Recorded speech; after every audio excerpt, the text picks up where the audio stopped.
నేను ఎందుకు ఈ విషయాన్ని చెప్తున్నానో గమనించండి. నా దేవాది దేవుడు నీకు సహాయం చేయాలని ముందుగానే నిలబడ్డాడు నీ పక్కన. కానీ నీ ఆత్మీయత స్థితిని బట్టి నువ్వు దేవుడిని తెలుసుకోలేక ఆ ఆశీర్వాదాన్ని పొందుకోలేకపోతున్నావు, ఆ సహాయాన్ని పొందుకోలేకపోతున్నావు, ఆ వెలుగుని నీలో నింపుకోలేకపోతున్నావు. ప్రియమైన సంగమా, దేవుడు ముందుగానే పేరు ఎలాగైతే నిద్రపోయాడో మనము మన ఆత్మీయత స్థితిలో అంత డ్రై అయిపోయి మనం కూడా లోకంలో నిద్రపోతున్నామండి.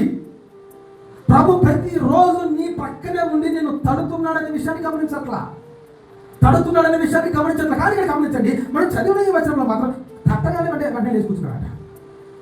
ప్రభు వాక్యం ద్వారా ప్రతిరోజు తడుతున్నాడు, పరిశుద్ధాత్మ దేవుడు ప్రతిరోజు తడుతున్నాడు. బట్ యు ఆర్ నాట్ వెకియా.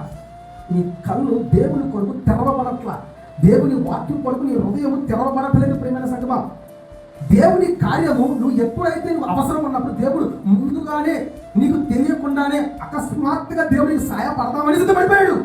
నీ ముందరే ఉన్నాడు, నీ తలుపు బయటే ఉన్నాడు, నీ జీవితంలో బయట నుంచి తోస్తున్నాడు. కానీ ఈరోజు మనము పరిస్థితులు బాధలో పడిపోయి, టెన్షన్లో పడిపోయి, లోకంలో పడిపోయి, ఇదిగో దేవుడిని ప్రక్కన పెట్టేస్తే దేవుడి కార్యం కూడా నేను ఎదుర్కొంటున్నట్టు మీరు కూడా ఎదుర్కొంటున్నారు.